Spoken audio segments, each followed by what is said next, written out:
To be graduating, I'm giving God praise, honor, and glory. Speaking for the occasion was the Minister of Education, the Honorable Jerome Fitzgerald. He challenged graduates to help take this country to the next level. He commended this latest group of critical thinkers and problem solvers for the 21st century to be all that they can be. Since the Technical Cadet Program was introduced by the Honorable Bernard Nottage in 1990, it has seen approximately 2,300 students graduate from the program. Just under 600 of those have graduated here in Grand Bahama. It means that those individuals were empowered to become trainee technicians, chemical engineers, and electrical apprentices, and eventually some even entrepreneurs. Graduates, I want to congratulate you for having endured so far, having that enduring spirit at such an early age. The reality is that for the past 3 years, you have made tremendous sacrifices to fulfill the requirements of this program. Minister Fitzgerald stated that the government is committed to investing in technical education and efforts to produce a more skilled labor force. Grand Bahama, he notes, is the industrial capital of the Bahamas, and that technical skills are in great demand. Well, I'll tell you, we got some talented, smart children in this country, right? Talented. But for some reason, and I hope that we begin to debunk this myth or this feeling that somehow or another technical and vocational studies or endeavors or careers are not careers which are to be held in high esteem. I know for the most part they make way more money than people who wear suits. Way more money, no two ways about it. Joan Davis-Roll, ZNS Network News. A police officer finding himself on the wrong side of the law, 30-year-old police constable Cedric Roll appeared in the South Street Magistrates Court today, accused of burglary and causing harm. Court papers show that the Abaco resident broke into the Dundastown Abaco home of Okita Parks shortly before 10 p.m. on Tuesday, May 20th, and intentionally and unlawfully caused harm to Whitney Thomas. Roll was not required to enter a plea to the charges. A voluntary bill of indictment will be filed. Bail was denied and he was remanded to prison. Now the case has been adjourned to July 9th. Because he is a police officer, Magistrate Andrew Forbes said he would inform prison officials of the same to ensure Roll's safety while incarcerated. Attorney Lennox Colby is representing Roll. No new developments on the whereabouts of Anthony Andy Bolag. Family members and police are still seeking information as to his whereabouts. The 55-year-old resident of Grassmere subdivision, who is known to frequent the downtown area, has been missing now for over a week. Family members say he was in good health and was last seen wearing a red cap, yellow shirt, and black pants. They say he has no known history of illness, and that is why his disappearance is troubling. If you can help police locate Anthony Bolag, aka Andy, you should contact 350-3107 or 8-911-919 or your nearest police station. An immigration officer is processing a group of migrants found in Bahamian waters. A U.S. Coast Guard vessel intercepted 53 migrants in waters off Bimini yesterday. The migrants of mixed nationalities were reportedly on board a 35-foot boat. The U.S. Coast Guard cutter brought the 16 females and 35 males to the Freeport harbor this afternoon. Now that's where they were met by immigration authorities who transported the migrants to the immigration headquarters for processing. It is understood that a Bahamian was on board that migrant vessel off Bimini and was taken into custody by Bimini police. And 7 Haitians, 2 females, and 5 males convicted before the magistrate's court today with illegal landing and attempting illegal embarkation. These persons were taken into custody Thursday evening at the Running Mon Marina while making steps to leave the Bahamas for the United States. Immigration officials tells us that the group were on board a 31-foot Thompson cabin cruiser with a Florida license decal and 6 30-gallon containers of fuel on board.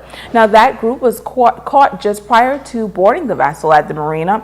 After pleading guilty to the charges, they were all issued a fine of $300 or 1 month behind bars for illegal landing. And on the attempted illegal embarkation charge, they were fined $300 and sentenced to serve 1 month in prison. and deportation was also ordered. On the charge of assisting illegal embarkation, the only person charged pled guilty and was fined $3,000 or 1 year behind bars. Switching gears now, this local government election is already shaping up to be a highly contested event. More and more Grand Bahamians are coming forward to offer to serve for the first time. Nomination day is slated for June 3rd, and a local incumbent is hoping that some of the experienced councilors reoffer to serve to keep the process moving. Megan Shepard has this story. Billboards are out, the campaign is in high gear, and among those offering to serve this time around is incumbent Derek Sands. He says while he believes the outgoing term was a successful one, he says he feels it is necessary to offer himself as a candidate once again. He says there is still some unfinished business, and if elected, he wants to implement a committee that will be responsible for presenting the needs of Central Grand Bahama to the council. We take one person from each polling division. I think we have 14 polling divisions, 9 of which are associated to the city. Form a committee. The needs are brought to council on a bi-monthly basis. Council looks at the needs.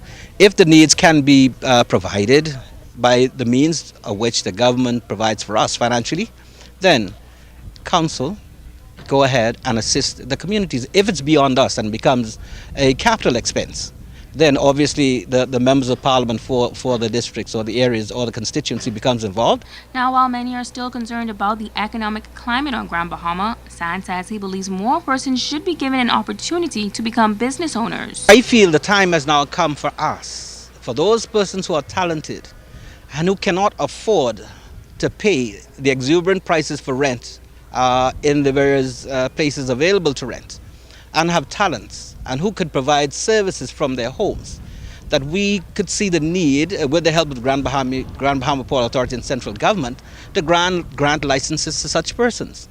I feel if you have talents in cooking, then you should be able to cook from home with a license, providing you meet environmental health standards. If we're going to build communities, this is one of the few ways that we can. While on the ground, he was able to speak to many young men in the community who are seeking to have more activities within their respective neighborhoods. San says he believes empowering young men is crucial. Taking a group of young men that live in and around the parks, request for them licenses so they can form small companies of their own. Give them the responsibilities of looking after the parks, manicuring the parks and the rest of it. So instead of the parks being destroyed, then you will have persons living in the area who can take ownership of the parks, who is being paid to paid for the upkeep of the parks and take pride in what the parks look like. Incumbent Derek Sand says another item on his agenda is more predictable public transportation within Central Grand Bahama. Megan Shepard, ZNS Network News. Stay with us, the Bahamas Tonight. The Northern Edition continues right after this. Bringing news that matters to you. You're watching the Bahamas Tonight Northern Edition. Welcome back. As many Bahamians express concerns about the state of crime and the economy in the country, tonight a local missionary is seeking a higher power. Sabrina Brown reports. Crime and economic woes continue to spark concern throughout the country. As the government carries out its mandate to curtail crime and stabilize the economy, a local missionary says she has been given a mandate from God to pray for the country. At the midnight, he tell me to pray for Bahamas. He came in the midnight in my bed. He tapped me like that with a touch, fire touch. And I feel fire and fire. And he said, kneel down. When I try to kneel down on the floor, he said, not on the floor, go back in your bed. And I go remember, he said, take the blanket, cover your hair, kneel, pray for Bahamas. La Mercy believes it is not enough to just hear the voice of God, but she says it is important to obey the voice of God. Obey the voice of God exactly. He give you instruction and he told you what to do, but you got to obey. You got to obey. If you not obey, you got to get distraction coming in you and punishment coming in you. You got to obey what he tell you. But sometimes it's difficult. It's hard, but you got to try. The Bahamas was founded on Christian principles, and this devout Christian who survived a tragic car accident over 2 decades ago is appealing to residents across the country to follow Christ. Without God, I can't do nothing. Yeah, He is the one you're gonna need it. You don't need it right now. You don't need it yesterday, but today you're gonna need Him. That's the time you could need Him. God is good, baby. Yes. Sabrina Brown, ZNS Network News. A local private institution instilling Christian principles in its students. Mary Star of the Sea Catholic School holding its annual Christian Attitude Awards and crowning of Mary Mass this morning, where some 24 students were honored. Vice Principal Sumakray and Head of Religious Studies Inessa Hepburn says it's all about building good character so that students are morally and academically sound.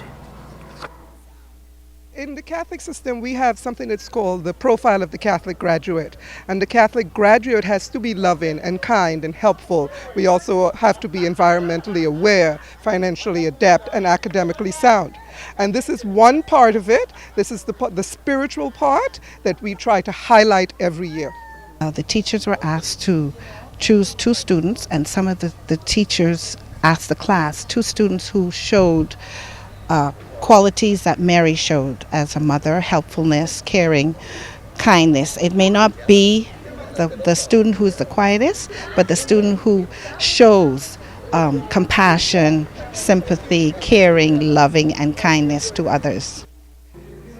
Rector of Mary Star Church, Father David Cooper, says this Christian program is tied with the month of Mary for Mother, who is an important instrument in the story of salvation. We model her for discipleship and saying yes to God at an early age. And so here at Mary Star of the Sea Academy, we hope to have more recipients of that award as the days goes on. And we try to accentuate that as a part of our educational system, a product of our school. And that's why it's very important to us. And it's important that it is advertised and marketed, because if you mind the news and the headlines, you will swear there's nobody doing anything right or good, especially our children. And so this has even more impetus for giving a good example for other children to want to be a recipient of this the next time around. Now, the Christian Attitude Award was established some 15 years ago. More help coming in for the Grand Bahama Scouts Association. The youth program is in the rebuilding stage, and Scout leaders continue to solicit the support of the corporate community. Their appeal for assistance was answered by Member of Parliament for East Grand Bahama Peter Turnquest, who has pledged his support for the program. As a former Scout, Boy Scout myself, I appreciate the values that the Scout movement instills in young men and young people in general. Values of Christian values, discipline, respect for persons, respect for community, service. And I certainly want to encourage the Scout movement and Mr. Commissioner Reggie in the work that he's doing, providing positive role models for our youth. Scouts Commissioner Reggie Dean is thrilled by the level of assistance drummed up so far. We have a lot of equipment we need in order to get the sites and the camping sites that we want to do going, but this is a start, you know, and the boys and the members of this group will appreciate this highly. We are trying to get scouting back to where it was before, like Mr. Turnquest said, from east to west. I have to work on east as well, most of all, simply because east end, there are guys out there who are waiting. The Miss Grand Bahama pageant headed in a new direction. The organization is in talks with persons in the East End, Grand Bahama community, 8 Mile Rock, and West End communities, scouting potential contestants for the upcoming Miss Grand Bahama 2014 beauty pageant. Now, eligible candidates should be between the ages of 16 to 25 years old. The pageant is open to all of Grand Bahama, and the organization has set a mandate to ensure that as many of the Grand Bahama communities are represented as possible. They would like to see a Miss 8 Mile Rock, Miss West and Grand Bahama, and Miss East and Grand Bahama competing on the same stage for the coveted title of Miss Grand Bahama. Now, president of the organization, Glenn Davis, says they are looking forward to working with all parts of Grand Bahama to help make this year's event bigger and better. This year's theme is celebrating 28 years of beauty on Grand Bahama. Miss Grand Bahama will receive a 2-year scholarship to Tarif College, among her prizes, and represent the Bahamas internationally. Stay with us. Beauty queen Megan Shepherd is up next with a check on sports.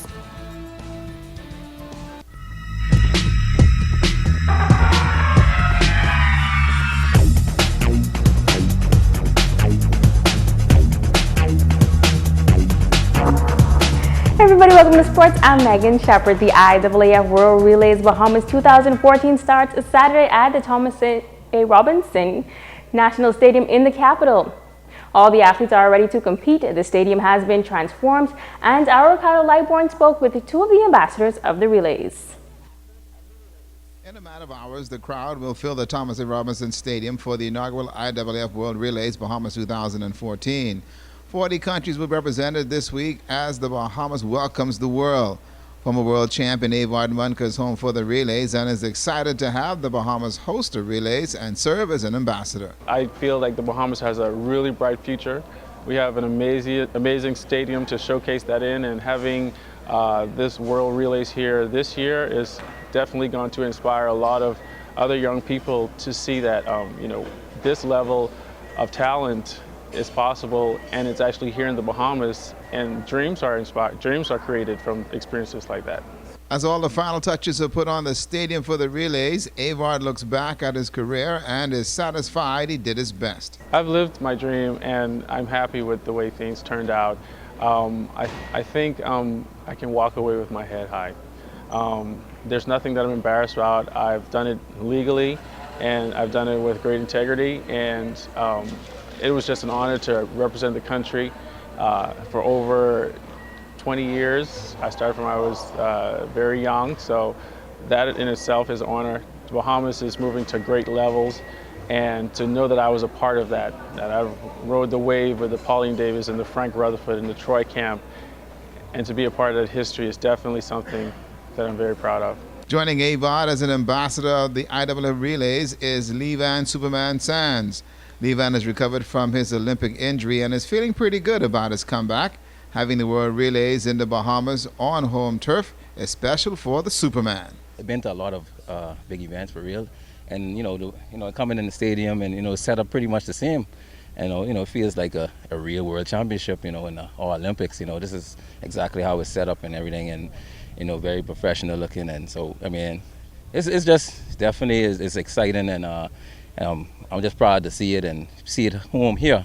I would like to be at an event like this and compete at an event like this in front of my home crowd. You never know, maybe I may break the world record. What is your timetable now for the rest of the year? Well, I've been, I did 2 meets so far, just still training and trying to get into meets, and hopefully I could get in 1 or 2 meets again before the Nationals, and I'll come home and jump at the Nationals. It's all systems go for the relays, and look forward to a fantastic event. Ricardo Lightborn, ZNS Total Sports. Well, the heat is on as there are just hours left until the start of the IAAF World Relays Bahamas 2014 in New Providence. All eyes will be on the nation's capital as hundreds of athletes from over 40 countries around the world are in the Bahamas for this international sporting event. Public relations consultant Peter Adley of Creative Work says Grand Bahama will be well represented, and local businesses are also giving their support in an effort to ensure this island makes a significant impact on this major event. Chances, which serves as a licensed internet cafe, is a proud sponsor of the games.